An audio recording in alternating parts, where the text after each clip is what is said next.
इस पार्ट के स्टार्ट में लो मेंगहाई अपने एक सब ऑर्डिनेट के साथ कुछ मशवरे कर रहा होता है।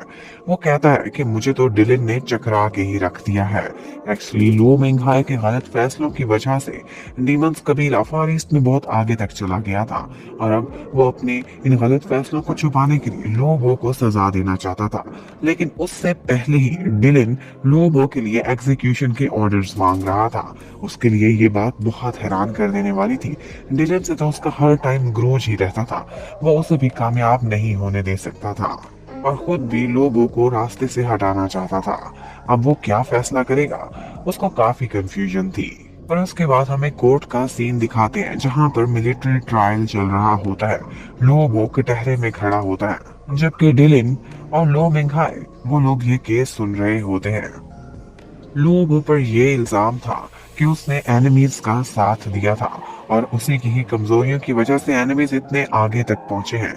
इसलिए उस पर गद्दारी का केस चलाकर वो लोग उसे फांसी देना चाहते थे।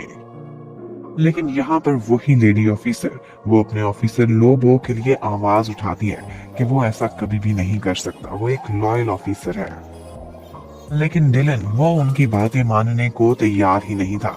कहता है कि ऐसा है तो फिर लोबो को अपनी इनोसेंस खुद ही साबित करनी होगी। हमें तो यही शक है कि वो गद्दार ले होंग के साथ सीक्रेटली मिला हुआ था।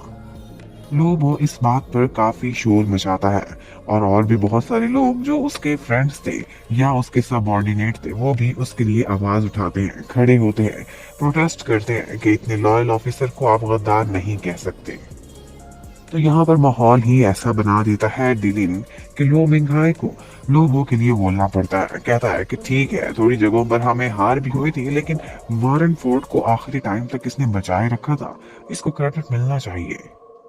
यहाँ पर इस केस के सिलसिले में कमांडर ऑफिस में लो मिंगहाई था और उसे ज्यादा पावर्स थी। यहाँ पर डिलिन और लो मिंगहाई दोनों आपस में ही बहस करना स्टार्ट कर देते हैं, एक दूसरे पर ऑब्जेक्शन लगाते हैं। डिलिन बातों बातों में ऐसा माहौल बना देता है और एक ऐसी बात कह देता है कि अगर ये एनिमीज के साथ मिला हुआ है तो इसे ऑर्डर्स तो कमांड ऑफिस से जाते थे, यानी कि तुम्हारी तरफ से। अब लो मेंघाई चाहे जितना भी चाहे लोबो को एग्जीक्यूशन के ऑर्डर्स नहीं दे सकता था क्योंकि बात तो उसके ऑफिस तक पहुंच गई थी। डिलिन ने उसे मजबूर कर दिया था। वो जब इन दी एंड फैसला सुनाता है तो उसमें लोबो को इनोसेंट कह देता है। जिशियो ये सब कुछ देखता है और बहुत खुश होता है कि किस तरह से डिलिन ने एक बैड कॉप बनकर अपने भाई की हेल्प की है और सच का साथ दिया है। उसके बाद डिलिन जाता है मिस्टर प्रेसिडेंट के पास जो कि एक फॉक्स की पेंटिंग बना रहे होते हैं। वो उससे पूछते हैं कि इस पेंटिंग में कोई कमी तो नहीं, लेकिन डिलिन उनकी पेंटिंग की काफी तारीफ करता है। कहता है कि इस फॉक्स की आईज बहुत कनिंग है और लाइवली लग रही हैं। और डिलिन साथ में ये भी कहता है कि वुल्व्स बेशक कनिंग होते हैं लेकिन उनकी सबसे इम्पोर्टेंट बात यह है कि वो अपनी फैमिली के साथ हमेशा लॉयल रहते हैं। और फिर वहां से जाते जाते प्रेसिडेंट डिलिन से मशवरा करते हैं। वो सोच रहे थे कि जो नए रिजर्व ट्रूप्स आए हैं उनको फार ईस्ट में भेज दिया जाए, यानी कि जी शियू के ट्रूप्स को। वो एरिया बहुत दूर था। डिलिन से मशवरा लेना चाहते हैं लेकिन वो बड़ी खामोशी से कह देता है कि जो भी प्रेसिडेंट को सूट लगता है वो वही फैसला करेंगे।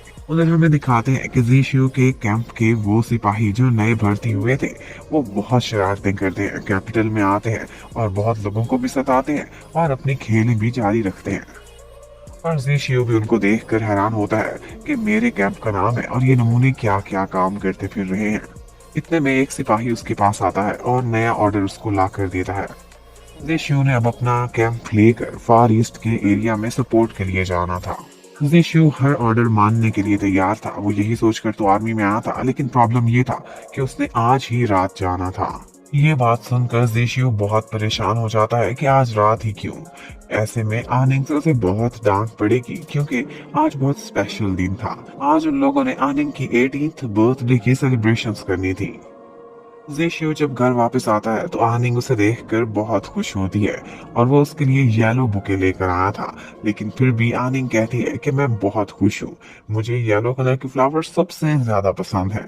लेकिन जेशियो बहुत सैड था क्योंकि वो आज उसका दिल जो तोड़ने वाला था। उसके बाद शाम को वो दोनों बाहर लॉन में वॉक करने के लिए जाते हैं। वहां पर जेशियो को फील होता है कि उसके फ्रेंड्स झाड़ियों में खड़े होकर बातें सुन रहे हैं, तो वो उनकी तरफ 2-3 पत्थर फेंकता है और वो वहां से भाग जाते हैं। और उसके बाद जीशु और आनिंग अपने बचपन की बातें याद करते हैं। उन्होंने इकट्ठे ही सारा टाइम बिताया था। जीशु कहता है कि मुझे तुम्हें प्रोटेक्ट करना चाहिए, लेकिन बहुत से मौकों पर तुमने मुझे प्रोटेक्ट किया है, इसके लिए थैंक्स। लेकिन आनिंग कहती है कि मैं तुम्हारी इंटेंशंस अच्छे से जानती हूँ। बचपन में एक दफा उनके घर पर कुछ बागियों ने अटैक कर दिया था। आनिंग बहुत डर गई थी क्योंकि सिपाही कम थे। ऐसे में एक छोटा सा जीशु हाथ में तलवार लिए सारे रात उसके बेड के पास खड़ा रहा था उसकी प्रोटेक्शन के लिए। और बाद में जब कोई अंदर आया था तो वो थे उसके डैड, जिन पर हमला करने की वजह से जीशु ने मार भी बहुत खाई थी। यहाँ पर फिर बातें करते करते हिम्मत करके जीशु बताता है कि आज रात को ही मैं फार ईस्ट की तरफ अपना कैंप लेकर जा रहा हूँ। आनिंग कहती है कोई बात नहीं, परेशान ना हो, मैं तुम्हारा इंतजार करूंगी। लेकिन जीशु से कहता है ठीक है इंतजार करना, लेकिन एज कजन्स इससे ज्यादा और कुछ भी ना सोचना। और साथ में ये भी कह देता है कि तुम 18 इयर्स की हो गई हो, तुम्हें कोई अच्छा मेल फ्रेंड बनाना चाहिए, तुम्हारे कोई मेल फ्रेंड्स ही नहीं। वो आगे से कहती है ना, मिंग यू है, लो जाए है।